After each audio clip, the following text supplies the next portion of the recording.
Hello everyone, Sheila back again. Welcome to my channel. I was just having a cup of tea.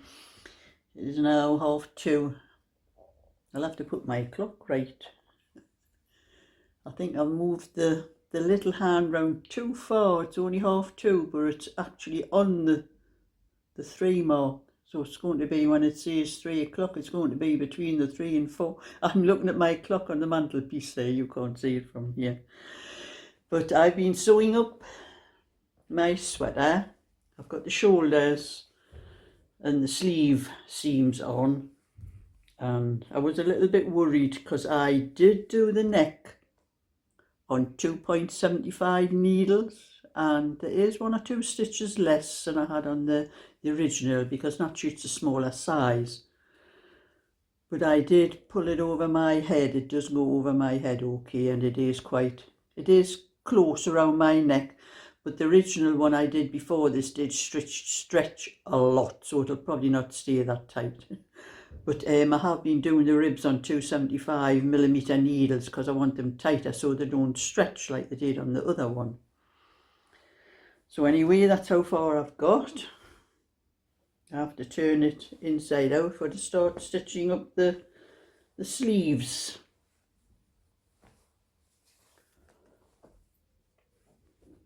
And I swear I made this longer than the other one. It just looks longer, but till I get it actually sewn up, it'll be better told. I'll just put a pin in there before I do and I have my long end all wrapped up with one of those stitch markers. That's what I use. I wrap up the long end that I start with. I leave a long end to sew. That's why I always leave a long end. It'll probably not be quite enough to get all the way up the sleeve, but most of the way up.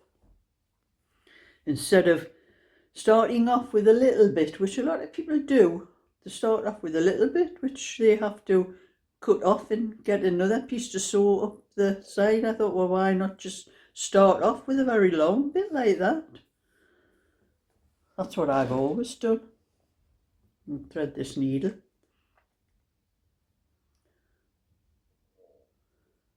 But it is a horrible, miserable, wet day today. And I'm so annoyed because it's stopping me getting into my garden. But when I'm not going in my garden, I'm getting more knitting and other things done like that. So I just have to flat stitch this cuff on the sleeve and then stitch up the rest of the seam. That's what I always do when I do the ribbed parts, the cuffs and that. I always just hold the 2 pieces together and just flat stitch them, go from 1 stitch from one side to the other. A lot of people hold them up together like that and they over sew them, but I think that looks untidy. I always do a flat stitch, and then you can't see the stitching on the other side. I don't know whether you can see, but that's what it looks like on the other side. Don't know if you can see that little bit that I've done there. It blends in with the rest of the rib. That's how I always do my ribbed parts on anything I knit. But I'll put that down for a minute and I'll show you what else I've been doing. And you know, I had the back done. You know, I showed that the other day, the back of that one. But I'm starting to work out my own. And that's how much I got done with the front. And I've cast the front on. I worked out there was 120 stitches on this piece for the back. But like I'm saying, it was far too wide. So I cast off 6 stitches each side when I do to start the armholes. So instead of just casting off 6 each side, I've cast off 12 each side, and I'm deducting those 12 stitches from the 120 that was for the back. So I've only cast on 108 stitches, and when I come to do the armholes, I won't be casting off those 6 stitches because I've already cast them off on the back. They're attached to the back now. So that's what I've done with that. I'm just started I think I've done 20 rows of the rib, and I think I've just done about a couple of rows of the actual pattern I've started on there, as you can see. So that was what I did last night on that one. And I'm going to show all the other things that I have. I haven't done any more on this one since Thursday that I took to the bingo, but I may finish that off because I've left it in the middle of a row as well.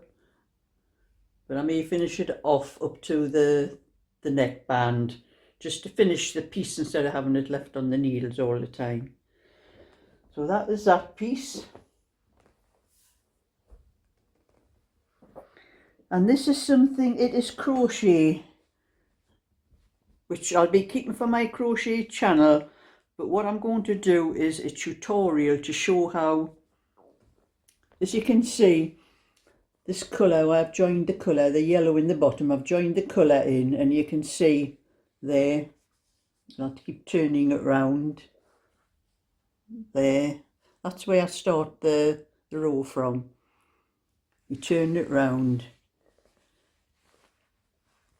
And you can't see that because I go round and round and round in circles. I do not join. Well, when you go around like that, when you come to join in another colour, that other colour is always a step above. So you have the yellow, and then you would have a little bit up where the other colour joins on, but it's always a step above.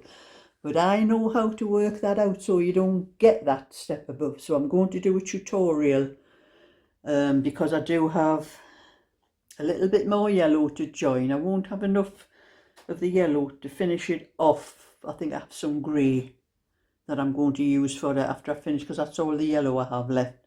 I'm going to use up the yellow and then join some grey for to finish the bag off all together. This will just be a project bag for anyone who wants to put the bit knitting and the wool and that in. It's one of those ones with the bases on the bottom. But I'm going to do a tutorial and show how I go around and around and not having that step above when you change colour. That's the only way I can explain about that.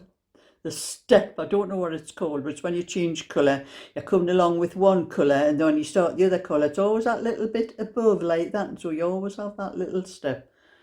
So that's a tutorial, but you'll have to go onto my crochet channel for to see that. I mean, maybe if I've got time today, I might put it in. Put that on there. And I also have this, which I haven't bothered much about because it is for the winter, and it's one of those pom-pom scarves. That's what I do. I'll finish that off for the winter with a little hat. So I just put that, I didn't get it finished in time for the cold weather, although I don't know this weather we're having at the moment, so I've had to put my heating on today. I think we're down to about 7 degrees where I am, and I was freezing today, and I've never had my heating on since the beginning of May, but it suddenly turned very cold. So I'm going to finish it off anyway, and I'll have it in my stock for things for the winter anyway. Put that down there. And then the last thing I will be doing will be this one that I started a while ago. Tried to get a bit more of this done. This was the chunky King Cole pattern that I'm doing, that Angela sent me the pattern, and she also sent me the wool, and I got as far as that on it and haven't done any more since. And the size, according to the pattern, the size I should have been doing should have been the largest size on the pattern, but the largest size measurements was going to come out about 46 inches, and I don't want one that big. So I've got the front, and if I think I need to add any extra stitches, and when I do the front, if I need to add any extra stitches to make the front a little bit wider, because us women are a little bit wider around the front than we are on the back, as most of us know. I can probably add a few extra stitches if I think it's not going to be big enough, but I'll not know until I finish the piece. But after I finish this one for myself, this will be the next one I'm going to be working on. But I will be doing a little bit crochet in the morning, and maybe it's just some little ones, maybe it's an hour or something in the afternoon before I start on these ones. But I will be starting about the middle of the afternoon and keeping all the night time for doing my own, because I never seem to get them finished. So that's what I have to do. And this one, where I'm busy sewing up, where I've lost the needle on it, it's there.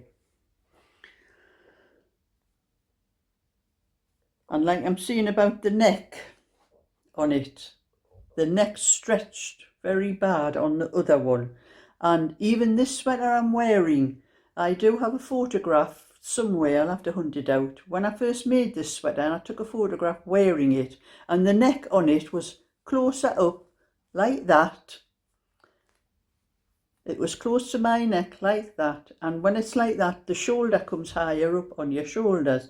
But with this one has stretched, so the shoulders drop down on you, but it's stretched to about 46 inches, and I have taken about nearly 2 inches in on each side. I've cut the sides off. I think I did a video and showed part of what I was doing anyway. And it actually worked on it as long as you sew it properly. You know, you do like a back stitch and then an over stitch over the stitches to stop them coming apart. And it's been washed quite a few times since I've done that. And it's still no trouble, it's still keeping together, it's not coming apart. But I do know that the necks do stretch on these, because like I said, it was quite close like that around my neck, so you can see there, that's about how much it stretched.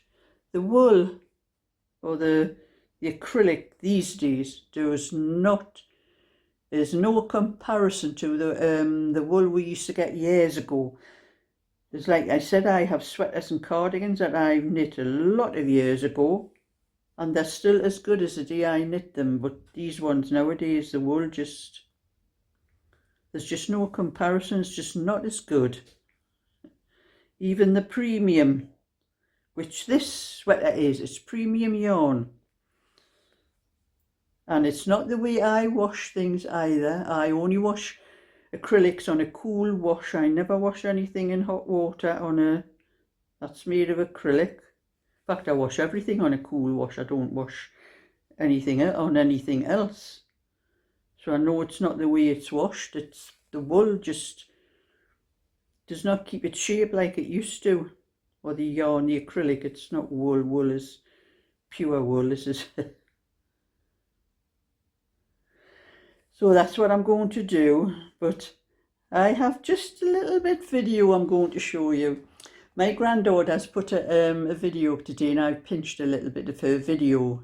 And part of the video, most of the video she's put up, is to do with tadpoles. She's got a thing about these tadpoles.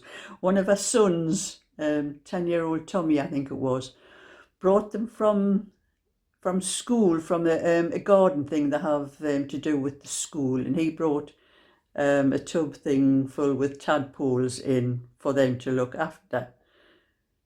And Cheryl has been, my granddaughter Cheryl, she's just got a thing about these tadpoles. She's amazed with them. She's watching them grow, and she's even put a little pond in her garden now for them, because they're actually grown into frogs now. Some of them have legs and that, and I could see one or two of them when I was looking. She had them in a goldfish big tank thing in the house before, but she thinks it needs to be outside now, and she's made a pond in her garden. But I was looking through this this tank thing at them, and I could see the two little Google eyes of one of them. You could see how it was turned into a frog, because you couldn't see anything but a little black body with a tail on them before.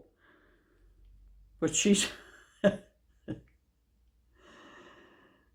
I can't describe it, but she's nuts about these tadpoles, and she's really looking after them and making them waiting for them to grow into frogs. I says, wait till they're all over your garden, Cheryl. But I says, do eat the slugs. I says, I might keep the slugs down out your garden. But part of the video, at the start of the video, she made a little bit when she was helping me. Her and the boys were helping in my garden one day.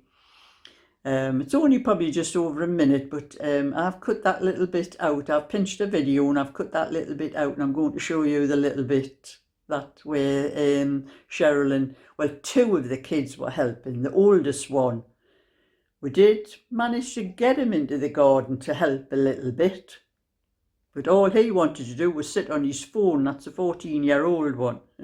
The two younger ones were in their element. They were really enjoying themselves and what they were helping doing in my garden. So I've cut that little minute out of the video, and I'm going to stop this video and just show you that, to show you, you know, the kind of fun we were having in the garden. Because my garden was in a bit of a state there. It's a little bit better now, but not much better.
So that was the kids and Cheryl helping me in my garden one day. It was 2 or 3 weeks ago, I think it was. But I can say that one of her children, the middle one, Tommy, the 10-year-old, little Eddie, the 7-year-old, well, he's almost 8 actually, he might be okay later on as he gets a bit older. But Tommy's always liked doing things in the garden since he was little. So I think she's going to get a lot of help from Tommy when he's older in her garden. But she doesn't have the same kind of space in her garden that I have in mine. But that made a big difference to me, what the kids did in the garden, even though they got paid for it. As Cheryl mentioned in the video. But if you want to see Cheryl's video, you'll see that little bit and the rest of her obsession with the tadpoles. I'll put a link to her video in the description box on mine. So I'm going to carry on and sew up this sweater. It's not a cardigan. Sew up this sweater, and you will probably get to see it tomorrow. So anyway, thumbs up and subscribe, and I'll catch you all another time, and thank you for watching. Bye now.